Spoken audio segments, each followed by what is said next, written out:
Hey guys, there hasn't been a video for a little while as I've been preparing the upcoming Achieving Photorealism Part 3 tutorial, along with several hundred shader node trees which I'll make available before the tutorial is released. So keep your eyes peeled for that one.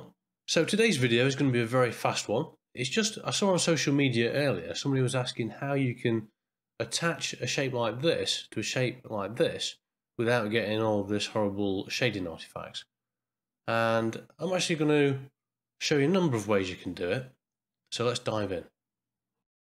Over in Blender, we'll look at various ways we can achieve this, including the last way. It will be a really complicated method. Well, very easy method, but it will allow us to work with complicated meshes, but still get a really good result. So the one in the question was this sort of triangulated version, where it was getting really bad shading issues around the two different objects. And you can see this happens where we've got triangulation. Alright, so this is very easy to fix. Because this is a flat area, all we need to do is go into the data panel and turn on auto smooth. And straight away, that's going to fix it. But in reality, this is a bad solution because you can't get infinitely sharp things like this in reality. So your renders are going to look rubbish. So basically what you're going to need to do to fix this is very easily go into your modifier and add a bevel modifier, and then just give that a couple of subdivisions. And you can see that's added extra geometry around there. So we turn that off. It's taking this edge here, this right angle edge, and then it's beveling it. And we can control the length of that, or the widths rather, using this amount area, and we can change the number of segments as well. Maybe have it something like this. So straight away we've got this geometry and it's shading smooth and it looks really nice. So that's the first way we can do it. The second way to do it is to go onto this one, and we're going to select this inside edge loop, and I'm going to right click, and using the loop tools add-on that comes with Blender, click on circle. So that's going to give us this circle, and what we can do then, E to extrude and then S to scale it in. We need to make sure we set the pivot. At the moment it's set to 3D cursor, which is right over there. So I press the dot key, full stop on the keyboard, and I'm going to choose to use the medium point instead. And now when I scale that extrusion in, it will scale to that middle point of the selection. So scale that right in. I'm going to do Control R, add some edge loops, like so. Select these inside edges, vertices, and I'm going to press M and choose to collapse them.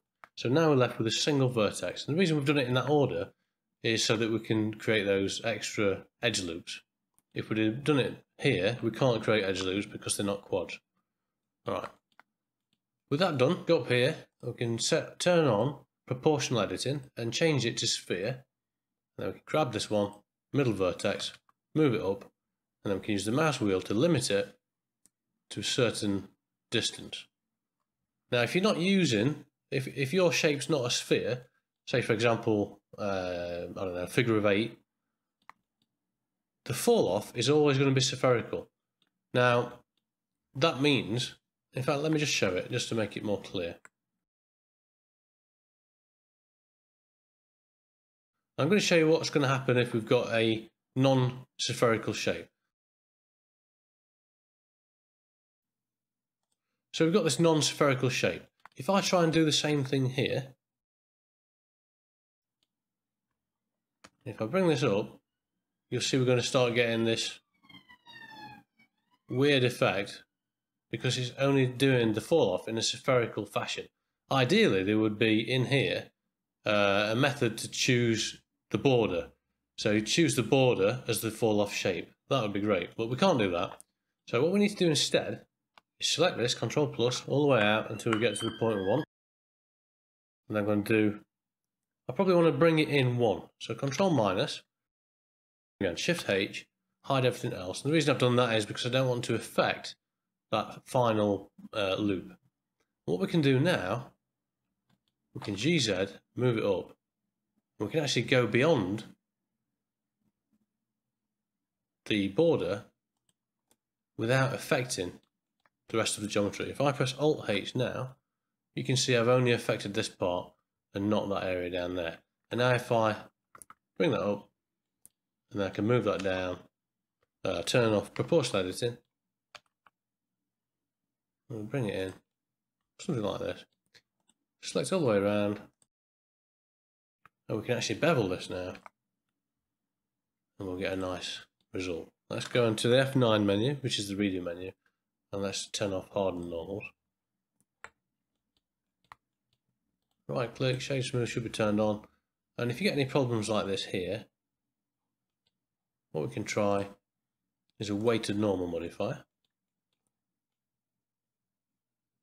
We can also try a subdivision surface, just to make it a bit, put this above the weighted normal. The weighted normal should always go last, and you'll see that has a much nicer result. So that's how you can do a non-spherical shape. Went a bit off topic there, but I just wanted to show you how you can use that proportional editing, even if you're trying to modify a shape that isn't the same shape as the fall-off spherical. Anyway, so back to this one. We've got this set up, and if we have a look at this, we've got no need for any additional smoothing there. So let's go in here, turn on auto smooth, and if we can turn this number up until we go above a certain number where that becomes smooth again. And there we are. So that's one way we can do it. We can set this to 30, and then we can come in here, select this boundary edge, and just bevel it. Same as before. And now we've done it that way. This will also allow us to have a subdivision as well. So you can see, even though we've got poles at the corner there, the subdivision is working quite nicely because it is on that flat area. So that's the second way you can do it. Now, what happens if you've got a mesh that doesn't have enough geometry to make a circle? So if I select here, right click, loop tools, and then choose circle. Now you can see we've got the circle, but it's very low resolution. And if we're unable to use a subdivision modifier on this rest of the mesh, for whatever reason, say the model is quite a large model and this is just one small area, and you can't use a subdivision modifier because it'll completely mess up the geometry of the rest of the model. What we can do instead, we'll set this boundary loop, and we'll do edges, right click, subdivide, F9, and we'll do it a couple of times. And then if we go into vertex mode, you can see we've created additional geometry around there. If we now right click, loop tools, circle, you can see that's given us a much smoother circle without having to add additional geometry to the surrounding area, which, because this is flat, is not going to be an issue. And also, if I now, number 2, ES, we'll bring that in a little bit. This will give us the ability to subdivide now without messing up, because all of this area is flat. I could draw anything across there and it would still be flat, and the subdivision wouldn't mess it up if we wanted to, but obviously we're not going to subdivide in this scenario. So we'll bring this in again, same as before.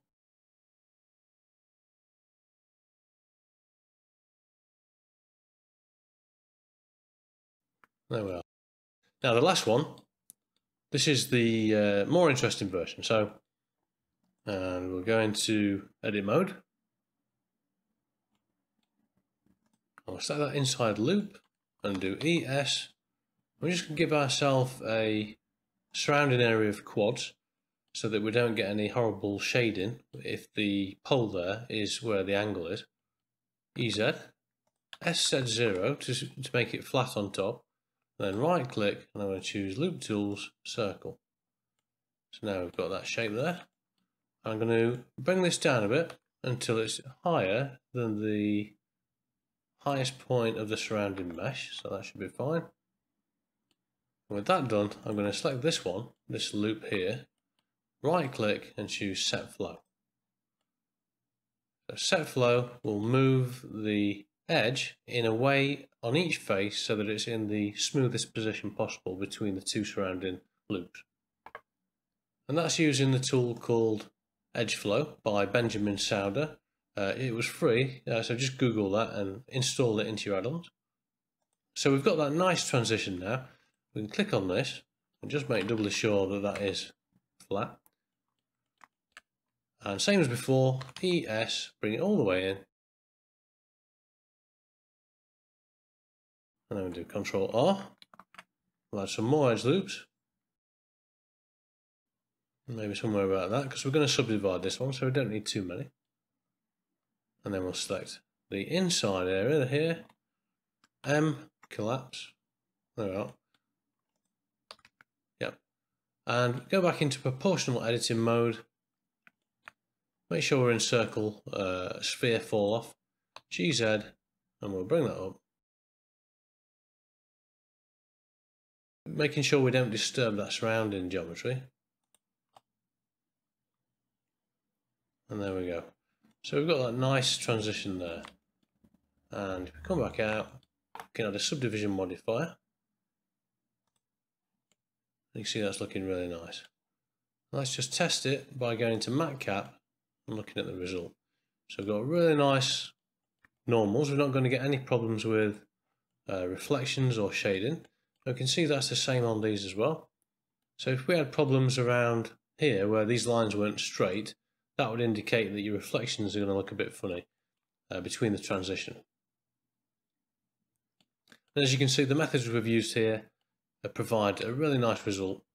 And yeah, so there's various ways you can do it. If you wanted to add a bit of a stronger transition here, let's just turn off subdivision modifier. And we can actually move this one. Let's just go back in studio mode. We can move that one down. So if I press G twice, you can see we get this yellow line either above or below, indicating which side it's going to align to. And you can press E and it will flip that around. So if I press E there, it's going to align to the bottom. Press it again, it's going to align to the top. So we're going to put it about here, really tight down. The closer you have it together, the harsher that transition. So turn that on, and then turn subdivision back on, and we're getting a much nicer, sharp transition, if that's what you want. And there we are. So I hope it's been useful, and don't forget, keep an eye out for that upcoming Achieving Photorealism Part 3 tutorial, and I will see you in the next one. And if you'd like to learn about geometry nodes, then you're in luck, because if you visit 3d-illusions.co.uk, there's a 147-minute tutorial together with scene file that you can see playing here, which would teach you everything you need to know about the underlying fundamentals of geometry nodes, allowing you to build anything you want by creating your own Blender modifiers. It's great fun, it's really easy to follow, and I'm sure it'll be incredibly useful. So thanks for watching, and I will see you next time.